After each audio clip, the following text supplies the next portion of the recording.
Hello, I'm Donald Leggett and welcome to the latest London South East CEO interview. I'm joined today by Michael Williams, Executive Chairman and CEO of the British Honey Company, ticker BHC, which specialises in the production and distribution of premium British honey and honey-infused spirits. British Honey has a market cap of £19 million and has just raised £6.23 million, a significant part of which has been used to acquire Union Distillers. Welcome, Michael, and thanks very much indeed for joining us today. I can see you've been busy. I've been watching the RNSs flow by over the past couple of weeks. Yes, we've been really busy. We've acquired Union Distillers, which is a big change for us. It will take us to a new level. Our sales will be substantially increased in this year. We are very fortunate in that very few of our customers cross over. So we've added a big portfolio of new customers with a couple of very small exceptions. We have worked with Union for 4 years. They originally developed our first honey gin for us, and then we went off and opened our own distillery, but we continue to work with Mark at Union, and it's been a very good relationship.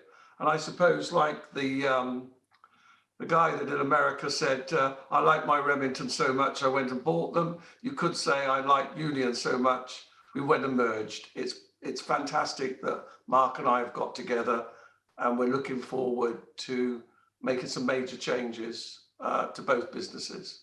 Very good. Now, if you could give me a holistic overview of the British Honey Company and the history of it, perhaps.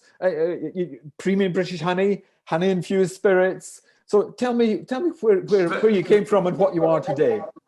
Very simple. I've floated several companies on AIM, and I retired in 2002 and moved to sunny Bournemouth, which didn't really suit me. So we moved back to Oxford, and I took up beekeeping, and we started with 2 hives 5 years ago. We then got a huge order from National Trust, and I started to buy in honey from other beekeepers, and then we had 50 beehives. Very difficult to make money in the honey market. It's a fragmented marketplace. It's a difficult marketplace. We sold to the co-op, honey, and various other outlets, but you can never supply enough. And the other thing is the price of British honey is so much higher because most honeys come in unbelievably from China and are then blended here. And I wasn't prepared to buy any foreign honey whatsoever. I was only prepared to sell British honey. Alex and I, my right-hand man, we developed some software so that we could trace the honey from the hive right through to the pot. And we thought that was unique. And we also developed software for food standards, salsa food standards. And we went out one day and we went to several people wanted to buy our software, which we were very proud about because we're both software engineers. And one of them was a gin distillery. And we walked out into the car park after 4 or 5 hour meeting, and we said, wow, we could provide them with the software, but why don't we bring out our own honey gin? From there. And how many years ago was that, Michael? 4. Crikey, you've done well in the interim. 4 years. So we developed the software. We started to sell the honey gin. Then we did our first round of funding, which was family and friends. And we met up with the Syed family, and he kindly said that we could put our hives on his estate. And he took an investment with us along with other people. And we put our own gin distillery into a plant in Worminghall in Oxfordshire. And we continued to start to build our own business. And if you look at our last 9 months of trading, which we reported in January, we had reached 1.5 million turnover. So that was 2 years to get that growth. The second thing I was not interested in crowdfunding.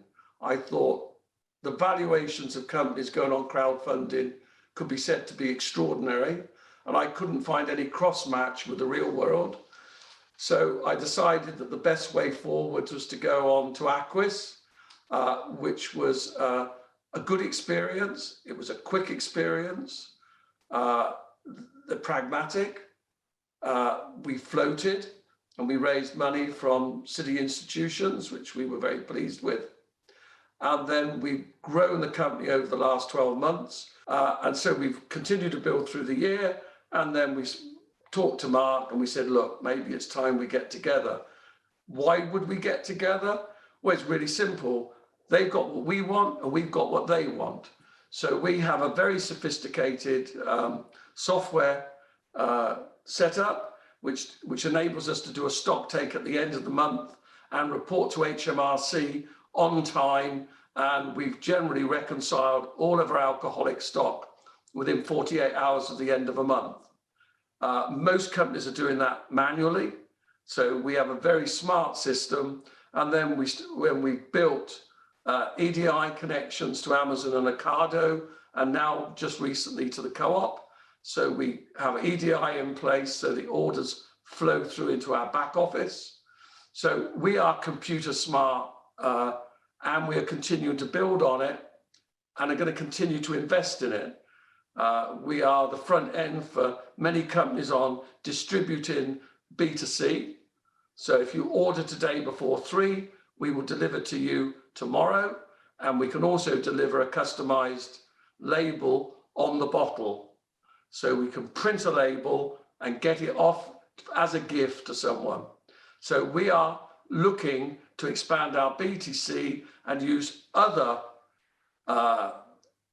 B2C platforms where we will supply the drinks through to the customer. Why would they want to do that? Well, we have an HMRC license that enables us to stock other people's spirits as well as our own without paying duty.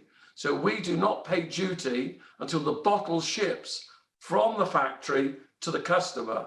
So we've got less money tied up with HMRC that way, but we know where we are because it's all computerized. So if the bottles go out today, we would have paid the duty tomorrow because our system reports to us we need to pay the duty to the revenue. Okay, I'm told that you're a disruptor in the industry.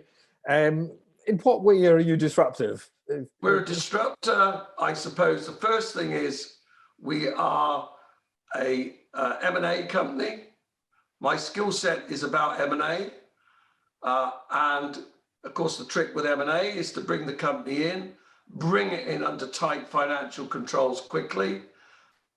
And our software is designed for the quick integration of other companies.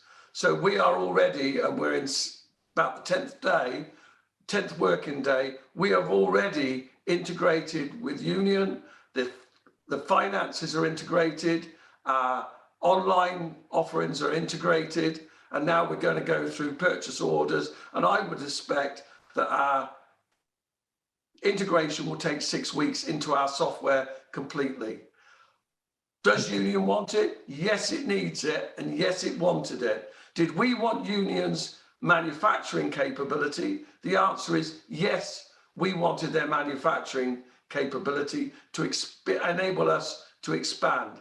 Are we a disruptor? Yes, we provide spirits for about, I would think today it's probably 30 different spirits companies. We provide the labeled product and we ship it to them. So we are a provider not only of our own products, but to third parties. And we are going to offer them the ability of never looking at the product. All they've got to do is go and sell it and we'll deliver it for them. The second thing is the delivery of B2C. And the other thing that we can do, and this is quite interesting, we've now got a link into Ocado with EDI. Those companies like Ocado and probably Sainsbury's and the rest of them, they will not be able to afford to deal with small companies because it is labor intensive to be issuing purchase orders, receiving invoices and matching them, they're going to want EDI to cut their overheads down. Because if they don't cut their overheads down, they're in a price war. So the answer is come to people like us that have EDI, ship us it, connect to us, we'll send back the invoice, the two match up electronically, we ship, they pay. They don't want to deal with individual purchase orders. They haven't got time. Okay. So dealing with small suppliers is going to be a nightmare. Okay, and what about COVID? COVID seems to have reinforced the trend to buy alcohol online and have it delivered to your home. Is this a trend which is going to stay, Michael? If I went back to when I floated in 2002, I told Mr. Humphries on the BBC that the high street was dead because we were one of the first people into e-commerce in the UK. Mm-hmm. And he said, why? And I said, well, it's quite simple. My wife buys a bra from Marks and Spencer's and is buying that bra for 10 years. Why would she go to Marks and Spencer's to buy a bra with the size and shape that she knows she wants? And he said, well, she'll like the experience. I said, if there's no buying experience at the high street will die because e-commerce will overtake it. The online trend in alcohol, is that similar? The same thing. And it's here to stay? Absolutely the same thing. Why don't we know what the customer wants? As long as they're buying from us and we see their reorders, we'll know when they want the next bottle. Mm-hmm. And maybe they want to change.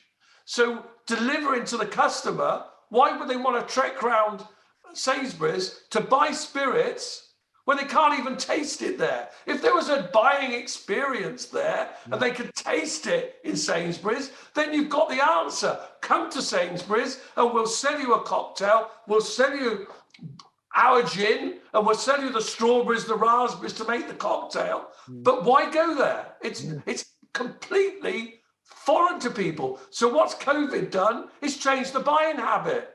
It has. The buying habits have changed for good.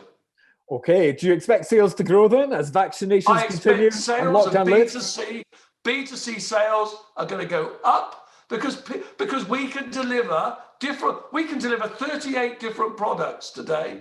And we want to deliver 100 different products. We want them to have a complete choice. Can I take you to your fundraising, Michael? You recently completed a fundraising of 6.23 million. Did you spend all that on the acquisition of Distillery? We spent 5 million on the acquisition plus shares, and the other million is going into the marketing and to build the business. To build our online. We have cash already, but we're gonna now invest in our online, and we're just hiring new developers in the software to start to build further on our platform. Okay, and perhaps you could summarize the senior personnel changes which have taken place in the last few weeks and where that positions you for the future, Michael. Okay, the personnel changes that have taken place. Philip Sears is now going to represent the Syed family, and he stepped down as chairman. I've stepped in as temporary executive chairman whilst we seek out a new chairman, and we have a short list already. So I think we'll be responding with a positive new appointment there. We've just hired Matt Fletcher from the Co-op, who's now joined us as Chief Operating Officer. And we'll be strengthening the team below with new appointments. Interviews are going on for several positions at the moment.